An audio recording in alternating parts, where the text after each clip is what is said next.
یہ ہمارے لیے ماڈل بن پائے گا؟ جو ناچ کے 2 روپیہ کماتا ہے فلم میں وہ ہمارا ماڈل بن پائے گا کہ ہم اس کے بال رکھنے میں نقل کریں، کپڑا پہننے میں نقل کریں؟ ہمارا بچہ اگر ان کی طرح بال رکھ رہا ہے، اگر ہاتھ میں دھاگا پہن رہا ہے، اگر وہ پاؤں میں کڑا پہن رہا ہے، تو ایسا نہیں ہے کہ یہ ہمارا بچہ جان نہیں رہا ان کو، وہ تو ناچ کے 2 پیسہ کماتا ہے۔ وہ تمہارے لیے کیسے ماڈل بنے گا کہ ان کا ہیئر اسٹائل تم اپنا لو، ان کا لباس کا اسٹائل تم اپنا لو؟ نہیں نہیں، محمدی ہو، محمدی بن جا۔ مصطفیٰ کا لباس، مصطفیٰ کا پسندیدہ کلر، مصطفیٰ کا ہیئر اسٹائل۔ آقا علیہ السلام جو بال رکھتے تھے زلف، وہ زلف کا کوئی جواب نہیں ہے۔ سرکار کا زلف جب بڑھ جاتا کاندھے تک ہو جاتا، کان کی لو تک رہتا، پورے سر میں برابر بال رکھتے تھے۔ آج بھی جن کے سر میں برابر بال رہتا ہے اور وہ بال آدھا کاندھا تک رہے، اتنا حسین وہ لگتا ہے کہ کوئی جواب اس کا نہیں ہے۔ یا یہ جوکر کی طرف بال چاروں طرف مونڈ لیا، اب بیچ میں تھوڑا بال بڑھا لیا، یہ دیکھنے میں بھی بڑا عجیب سا لگتا ہے۔ لوگ رکھ لیتے ہیں الگ بات ہے، مگر دیکھنے میں عجیب لگتا ہے، جوکر کی طرح لگتا ہے۔ لیکن اگر پورے سر میں برابر بال ہے اور زلف ہے یہاں تک، وہ زلف دیکھنے میں کتنا خوبصورت لگتا ہے۔ چاہے کپڑے کا 1000 کلر دنیا میں ہو جائے، لیکن وائٹ کا کوئی جواب نہیں ہے دنیا میں۔ نہ وائٹ کلر کا پینٹ کا جواب ہے، نہ وائٹ کلر کے کار کی جواب ہے۔ بھلے ہی آج بلیک کلر چلا ہوا ہے، مگر تھوڑی سی دھول جمی تو کار کی جیسی کی تیسی ہو جاتی ہے۔ چاہے وہ فارچونر رہے، چاہے وہ صاحب انووا کرسٹا رہے، چاہے وہ صاحب مہندرا کمپنی کی اسکارپیو این کیوں نہ رہے، کوئی بھی گاڑی ہے، بلیک کلر کی گاڑی تھوڑی سی دھول چڑی وہ بدصورت ہوتی۔ مگر وائٹ چاہے 50 دن اس پر دھول جم جائے، مگر اس کے باوجود بھی اس کا وائٹ کی کلر کی وجہ سے وہ گاڑی چمکتی رہتی ہے۔ وائٹ کا کپڑا، وائٹ کلر، چونکہ وائٹ مصطفیٰ کا پسندیدہ رنگ ہے۔ سبحان اللہ، یہی وجہ ہے کہ آج اس رنگ کو امریکہ پسند کرتا ہے، وہ رنگ فلم کا ہیرو پسند کرتا ہے، وہ رنگ ایک بڑا لیڈر پسند کرتا ہے، وہ رنگ سب کی پسند ہے، وہ جو اس رنگ میں حسن ہے، اس رنگ میں سادگی ہے، چونکہ وہ مصطفیٰ کی پسند ہے۔ میڈیکل پوائنٹ آف ویو سے کہتے ہیں کہ جو لوکی کدو ہے، اس میں یہ اس قدر ڈائجسٹو ہے کہ چاہے جس کے 1000 گیسٹرک ہو، مگر وہ بالکل زود ہضم ہے، جلدی ہضم ہو جانے والی وہ چیز ہے۔ کیوں؟ وہ گوشت میں ڈالیں تو گوشت لاجواب، کدو کو جس مچھلی میں ڈالیں، گوشت میں ڈالیں، ساگ میں ڈالیں، آلو میں ڈالیں، دال میں ڈالیں، جس میں ڈالیں جواب نہیں اس کا، سب کچھ لاجواب ہے۔ کیوں؟ اس لیے کہ وہ لاجواب مصطفیٰ کی پسند ہے، وہ لاجواب مصطفیٰ کی پسند ہے وہ۔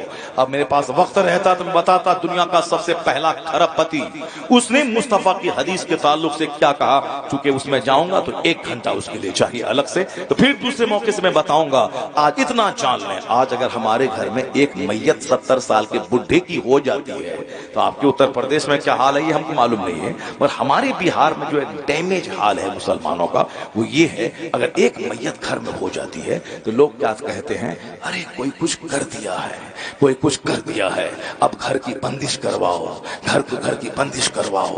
اب کیا ہوتا ہے، عامل تلاش کرو۔ عامل بولتا ہے تمہارے گھر میں کوئی کر دیا ہے، اس بار باپ مرا ہے، اگلے بار ماں مرے گی، اس کے بعد بیٹا مرے گا، پورے گھر کو صاف کرنے والا خطرناک جادو چلا دیا ہے، اسی لیے دھیرے دھیرے پورا تمہارا گھر سماپت ہو جائے گا۔ ارے بابا اب اس مسئلے کا حل کر دو، 50,000 روپے لگیں گے۔ اب عورت بیچاری بولتی ہے کہ گھر بیچ کے مگر دیجیے ورنہ سب مر جائے گا، تو کیا کریں گے آپ؟ عورتوں کی بھیڑ مزار پہ، عورتوں کی بھیڑ مندر میں، عورتوں کی بھیڑ عامل کے پاس، عورتوں کی بھیڑ صاحب مزار پہ۔ اس عورتیں کمزور ہوتی ہیں، اسے مردوں کی بھیڑ نہیں ہوتی ہے عامل کے پاس۔ بتا دیجیے ہم کو، جو بھی دعا تعبیذ کرنے والا ہے، مرد رہتا ہے 10، عورت رہتی ہے 90۔ مندروں میں مرد رہتا ہے 10، 90% عورت رہتی ہے، چونکہ عورتوں کو مال چاہیے، بیٹا چاہیے، بیٹی چاہیے، شوہر کی لمبی عمر چاہیے، دکان چاہیے، مکان چاہیے، سب چاہیے، اس لیے دوڑ کے وہ پنڈت جی کے پاس، دوڑ کے اب ہندو عورتیں اکثر مسلمانوں کے پاس آتی ہیں۔ ہمارا ایک مسجد کا ایک امام صاحب ہے، وہ بیچارہ اس کی آمدنی ہی ہندو عورتوں سے دعا تعویذ کرنا ہے۔ وہ 1-2 مسلمان عورتیں آتی ہوں گی، باقی 95% سب ہندو عورتیں آتی ہیں۔ وہ ہندو عورتیں بولتے، اب جب وہ جھاڑ کے پاس جا سکتی ہے، یہاں تو مولانا کے پاس آ رہی ہے دعا تعویذ لینے کے لیے، ان کی بھیڑ ہے درخت کے پاس دھاگا تاگا یہ وہ، اس کے ہاں ہر طرح کا وہ سارا پوجا اس کے ہاں کیا ہے دنیا کے لیے. یہ لکشمی پوجا، دولت کی پوجا، ودیا کی پوجا، کروا چوتھ یہ شوہر کی پوجا، اولاد کی پوجا. یعنی اس کو صرف شوہر چاہیے، بیٹا چاہیے، بیٹی چاہیے، مال چاہیے، دولت چاہیے، اس کو لمبی عمر چاہیے. اسی لیے سارا پوجا الگ الگ نام کا ہے. مسلمانوں کا کچھ نہیں. نماز، روزہ، حج، زکات سب کا ایک مطلب ہے، مجھ کو جنت چاہیے، سبحان اللہ، مجھ کو آخرت چاہیے. یہی وجہ ہے کہ ہمارا آدمی نماز پڑھتا ہے تو پڑھتا رہتا ہے، روز حج فرض ہے تو فرض ادا کر رہا ہے. وہاں کیا ہے کہ مال ملا تو ٹھیک ہے، نہیں ملا تو مورتی کو اٹھا کے باہر پھینک دیا اس کو. ہم تم کو بولتے ہیں 10 دن سے کہ میرا بیٹا کو بخار ہے، ٹھیک کر دو، نہیں ٹھیک کیا، لیا اٹھا کے پھینک دیا. تو اس کو اپنے من سے جس کو چاہا خدا بنا لیا، جس کو چاہا اٹھا کے پھینک دیا. ہمارے ہاں چونکہ ساری عبادتوں سے مقصد ہے جنت اور آخرت، اسی لیے مسجد آباد، مدرسہ آباد، خانقاہ آباد، جلسہ آباد، کعبہ آباد 24 گھنٹے طواف چلتا رہتا ہے. چونکہ مقصد دنیا دولت نہیں، مقصد جنت پانا ہے اور وہ قیامت قائم ہونے کے بعد ہے، اسی لیے آباد. اور وہاں چونکہ عورتوں کی بھیڑ ہے، عورتوں کا دل کمزور ہوتا ہے، اسی کا دیکھا دیکھی ہمام بابا کے پاس عورتوں کی بھیڑ ہے. نہیں ہمارا پورا گھر اجڑ جائے گا. اب اتنا سر کے بال نوچتی ہے کہ جانا ہوگا بابا کے پاس. اب 50,000 اس کو دو، وہ گھر کیا کی بندش کیا کرے گا. وہ بولتا ہے کہ ہاں چلو ٹھیک ہو گیا، آپ کوئی نہیں مرے گا. یہ بتائیے کوئی بات بھی نہیں مرے گا. دنیا میں ہر پیدا ہونے والے کو مر جانا ہے، اور یہ بولتا ہے کہ اب کوئی نہیں مرے گا. کس قدر جھوٹ کا پیسہ کماتا ہے. سنیے غور سے، یہ ساری باتیں شیطانی وسوسہ ہے. ہر چیز کی باتیں تقدیر میں درج ہے. آیا ہے حدیث میں کہ دنیا پیدا ہونے سے 50,000 سال پہلے مخلوق کی تقدیر کو اللہ نے لکھ دیا ہے. کون کہاں مرے گا، کون کتنی روزی پائے گا. ہم لوگوں کو صرف تدبیر کرنی ہے جو اللہ نے کہا ہے. زمین میں پھیل جاؤ، محنت مشقت کرو، پڑھو لکھو. تو ہم کو پڑھنا لکھنا ہے، محنت کرنا ہے، کھیت میں دانا ڈال دینا ہے. باقی ایک دانے کے بعد کتنا دانا نکلے گا یہ اللہ کا کام ہے. ہمارا کام ہے دانا ڈال دینا. پھر وہ دانا سڑ جاتا ہے، پھر وہاں سے ایک پودا نکلتا ہے، اس میں 70 بالیاں نکلتی ہیں، ایک ایک میں 10-10 دانے ہوتے ہیں. ہم دانا ایک ڈالے، اللہ 700 دے دیا. یہ اللہ کہتا ہے کہ تم گھر سے نکلو، دانا ڈالو، باقی 700 ہم تم کو دیں گے. اگر گھر میں بیٹھا رہے گا تو نہیں، دانا دیں گے ہم، مگر تم کو گھر سے نکلنا ہوگا، دکان میں بیٹھنا ہوگا، محنت کرنی ہوگی. تو ہم محنت کرنے والے، تدبیر کرنے والے. باقی کتنا ملے گا یہ اللہ کو معلوم ہے، اور وہ سب اللہ نے لکھ دیا ہے. کون کہاں مرے گا، کتنی عمر میں مرے گا، ماں کے پیٹ میں مرے گا کہ پیدا ہوتے وقت مرے گا کہ ماں کی گود میں مرے گا کہ جوان ہو کے اسکول جاتے ہوئے مرے گا کہ بارات میں جاتے ہوئے مرے گا. ابھی کل کی بات ہے، ایک بارات جا رہی تھی اور بالکل تیز رفتار جھارکھنڈ میں اسکارپیو. اب وہ جنگل سے جلدی سے پہنچ جائیں، بارات لوگ پہلے دیر سے نکلتے ہیں اور جلدی پہنچنا چاہتے ہیں، اسی میں اسپیڈ دیا، انکنٹرول ہو کے گاڑی ٹکرا گئی درخت سے، 4 لوگ اسپاٹ ڈیتھ کر گئے، 4 لوگ مر گئے. اب اسی ٹائم کہیں لڑکا مر جاتا ہے، کہیں لڑکی مر جاتی ہے، کہیں بارات واپس ہونے میں مر جاتی ہے. تو کبھی اسی میں کہتا ہوں، کبھی بچہ ماں کے پیٹ میں مر جاتا ہے، کبھی پیدا ہوتے ہوئے مر جاتا ہے، کبھی گود میں دودھ پیتے مر جاتا ہے، کبھی اسکول جاتے ہوئے مر جاتا ہے، کبھی شادی کے دن مر جاتا ہے، کبھی شادی کے بعد آ کے مر جاتا ہے. اب کوئی 90 سال کا ہے، موت کے انتظار میں ہے، موت ہی نہیں آ رہی ہے. موت کا جب وقت آئے گا تب نہ موت آئے گی. تو موت کے بارے میں یہ کہنا کہ کوئی کر دیا ہوگا، کوئی جادو کر دیا ہوگا، یہ اللہ پر سے یقین کمزور ہو رہا ہے. اب حضور کی زندگی میں دیکھیں سرکار، اور ایسا نہیں کہ کوئی اللہ کا ولی ہے تو ہم دوسروں کو پھونک دیے تو بچہ پیدا ہو گیا، بیٹا ہو گیا، تو ہمارے گھر میں سب بیٹی ہے تو اب ہم کیا کریں، ہمارے گھر میں ایسا ہے. تو اب تو آدمی بولے گا نہیں صاحب اس کا تو ایسا ہے، اس کا ایسا کیسے ہوگا. یہ سارا ماڈل نبیوں میں ہے. ایک نبی ہے جس کے پاس صرف بیٹا ہے، دوسرے نبی ہے لوط علیہ السلام جس کے پاس صرف بیٹی ہے. نبی سے بڑا کوئی پسندیدہ مخلوق نہیں اللہ کے نزدیک. نبی جو ہوتا ہے وہ سب سے زیادہ محترم اللہ کے نزدیک نبی ہوتے ہیں، اور نبی مجتبی دعوات ہوتے ہیں، جو دعا کرے سب دعا قبول ہوتی ہے. مگر چونکہ نبی لوگوں کے لیے ماڈل ہوتے ہیں، تو ایک نبی ہے جس کے پاس صرف بیٹا، ابراہیم علیہ السلام، ان کے پاس صرف بیٹا. اسماعیل علیہ السلام، اسحاق علیہ السلام صرف بیٹا ہے. لوط علیہ السلام صرف بیٹی ہے، آپ کے پاس بیٹا نہیں ہے. جناب عیسیٰ علیہ السلام کے پاس کوئی اولاد نہیں ہے، آپ نے شادی ہی نہیں کی. اور ہمارے پیغمبر کے پاس 4 بیٹیاں اور 3 بیٹے آپ کو ہوئے. 4 بیٹیاں، بیٹا بیٹی دونوں میرے مصطفیٰ کو ہیں. اور اس پہلے پیغمبر کسی کے پاس صرف بیٹی، کسی کے پاس صرف بیٹا، اور کسی پیغمبر کے پاس کوئی اولاد نہیں. اسی کو قرآن میں کہا گیا وہ اللہ ہے جسے چاہتا ہے مرد عورت دونوں دیتا ہے، جسے چاہتا ہے صرف لڑکا دیتا ہے، جسے چاہتا ہے صرف لڑکی دیتا ہے، جسے چاہتا ہے کچھ نہیں دیتا ہے، بانجھ کر دیتا ہے. تو سب کچھ کرنے والا اللہ ہے. یہ یقین گھٹا، کمزور ہوا. اب بڈھا بھی مرتا ہے تو گھر کی بندش کا خیال آتا ہے, کسی کے جادو ٹونا کرنے کا خیال آتا ہے. اللہ پر یقین کمزور ہوا, خربوں کمال چہرہ کالا رہے گا. اب دیکھ مصطفیٰ سے بڑا کون ہے؟ مصطفیٰ کا اپنا بیٹا حضور کی گود میں انتقال کر گیا.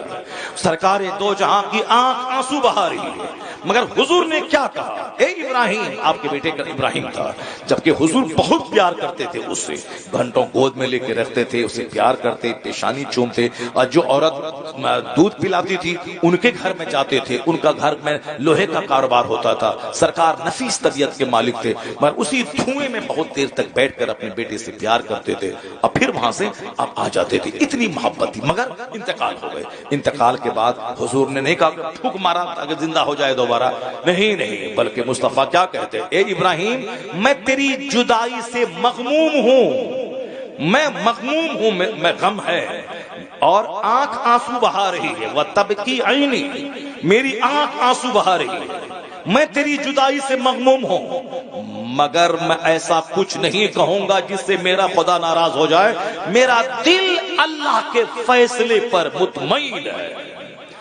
آنکھ آنسو بہا رہی ہے, آنکھ آنسو بہائے, کوئی گناہ نہیں, اور میرا دل مغموم ہے, مگر زبان سے ایسا کچھ نہیں کہوں گا جس سے میرا خدا ناراض ہو جائے. اللہ کا جو فیصلہ ہے میں اس پہ راضی ہوں.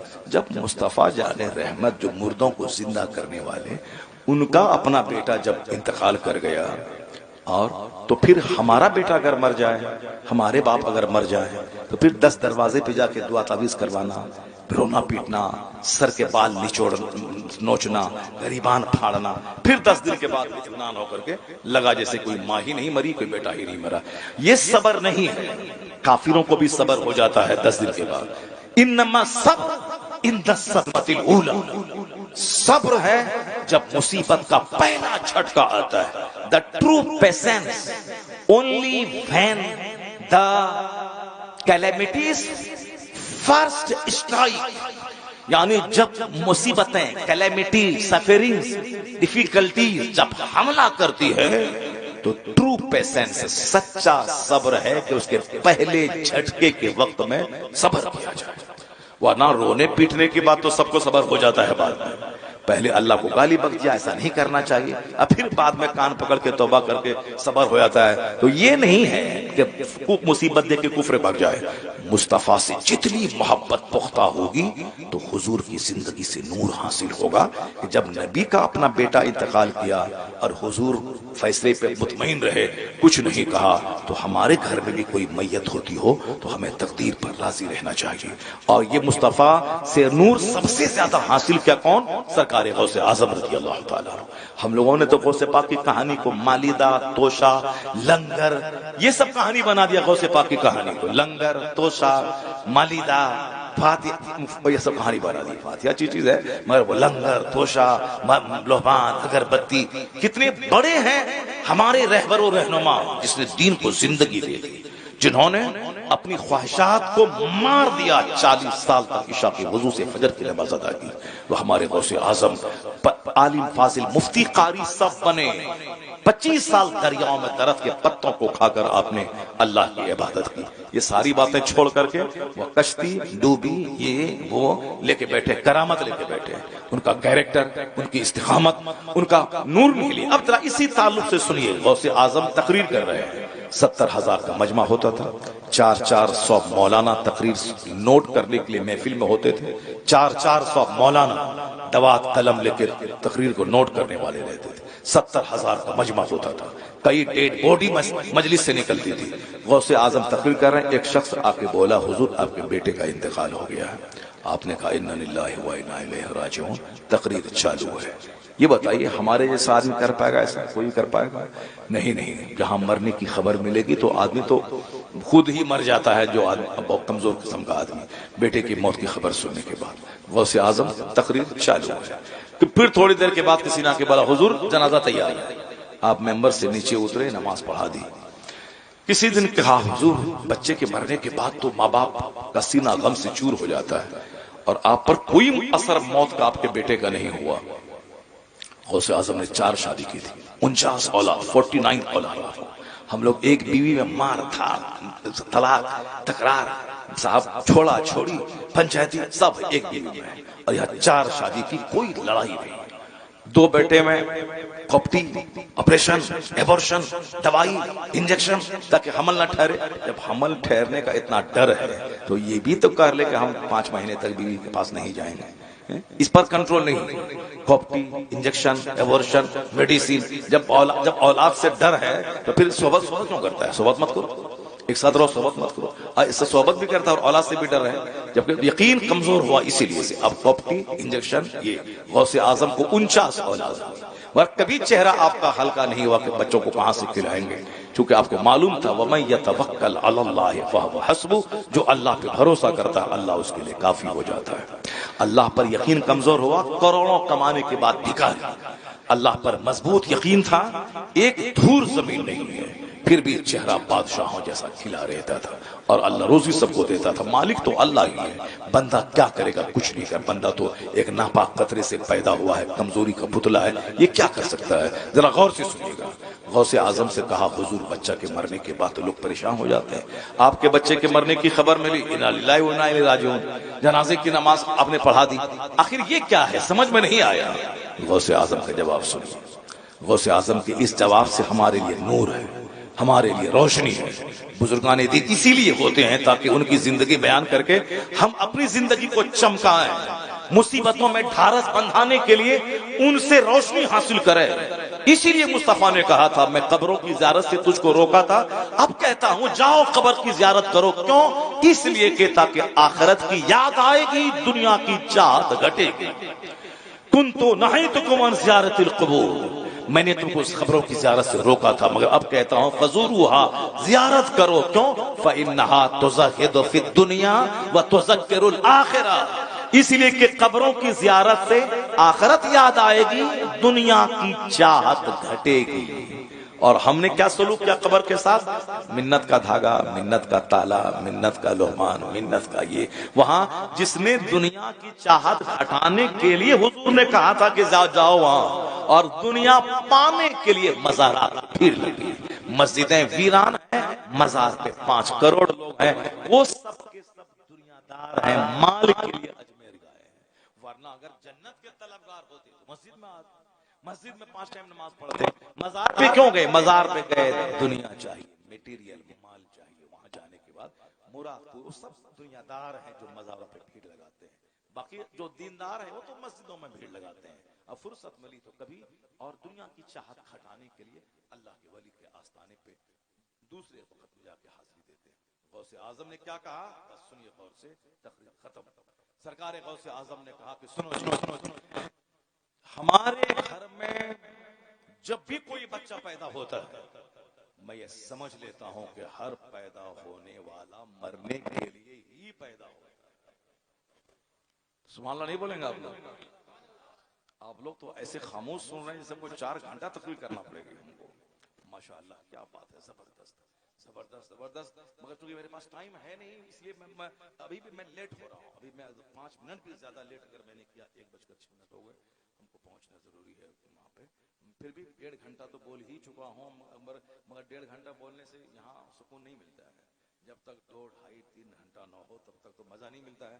مگر آج چاہے سکون ملے نہ ملے مجھ کو ابھی فوری چھوڑ دینا ہے۔ اب بس اسی آخری پوائنٹ، بہت بڑا پوائنٹ، زبردست پوائنٹ، دعا تعویذ کرنے والا کروڑوں میں کھیل رہا ہے، بخاری شریف پڑھانے والا بیچارہ 10,000 میں لٹکا ہوا ہے، جبکہ کروڑوں میں ان کو کھیلنا چاہیے جو حدیث رسول پڑھا رہا ہے۔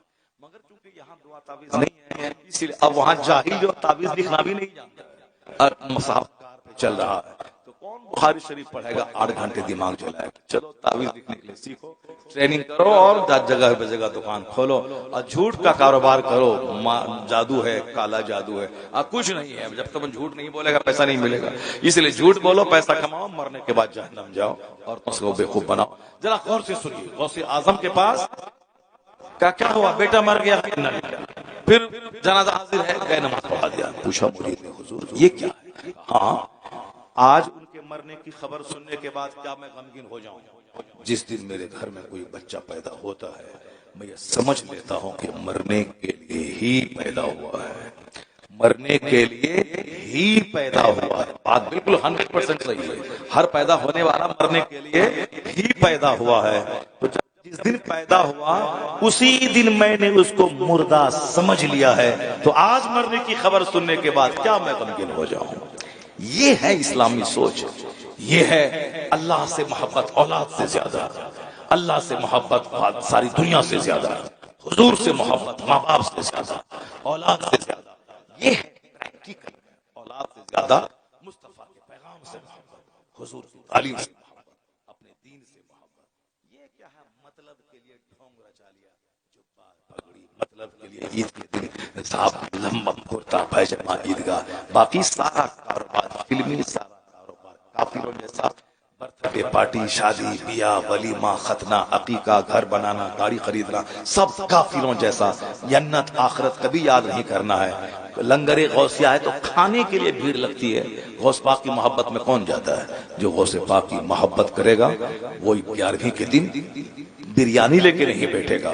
اگر لے کے بیٹھا بھی یہی بولے گا میرا غوث 40 سکے سونے کے ڈکیتوں کو دے دیا مگر زبان پہ جھوٹ نہیں لایا. اس لیے اب میں بھی قادری, کروڑوں کا پیسہ اگر جھوٹ سے مل رہا ہو میں اس پہ تھوک دوں گا. سچ کا 1 ٹاکا جھوٹ کے کروڑوں روپے سے بہتر سمجھ لوں گا. اگر ایسا کہا تو سیدھے غوث پاک کا فیض بغداد سے چلے گا, اس کے سارے وجود کو گھیر کر اسے مالا مال بنا دے گا. یہ ہے سچی محبت غوث اعظم. مالش مالیدہ, توشہ قادریہ, گھی, صاحب آٹا, شدھ گھی, اخروٹ, کاجو, کشمش, بیدانہ, جب سارا سامان میٹیریل رہے گا تو ٹیسٹی تو ہوگا حلوہ. اب یہ کہتا ارے کیا بات ہے, توشہ زبردست بنا ہے. غوث پاک سے جو نسبت ہے اسی لیے بنا ہے, غوث پاک سے جو نسبت ہے اسی لیے ٹیسٹی ہے. وہاں شدھ گھی ہے, کاجو ہے, اخروٹ ہے, پستہ ہے, بادام ہے. ٹیسٹی تو ہونا ہی ہے. ٹیسٹی یہ حلوہ کھانے والے مجنوں ہم لوگ ہیں. اور غوث اعظم 40 برس تک عشاء کے وضو سے فجر کرتے ہیں. کوئی نہیں ہے جو غوث پاک کا سچا دیوانہ 5 نماز 5 ٹائم, ہر ٹائم کے الگ الگ وضو کر کے پڑھیں. کوئی ضروری نہیں کہ ہم عشاء کے وجہ سے فجر پڑھیں. ہم عشاء کی وجہ سے عشاء پڑھ لیں, پھر 5-6 گھنٹے 8 گھنٹے سو جائیں, پھر فجر کے ٹائم میں فجر کی وجہ سے فجر پڑھ لیں. یہی سب سے بڑی قادریت ہے, یہی غوث پاک سے سب سے بڑی محبت ہے. تو جو کام کرنا چاہیے وہ کام تو ہے نہیں, خالی ظاہر کو لے کے بیٹھے ہوئے ہیں. اللہ تبارک و تعالی ہم کو آپ کو غوث اعظم کی زندگی سے نور حاصل کرنے کی توفیق عطا فرمایا.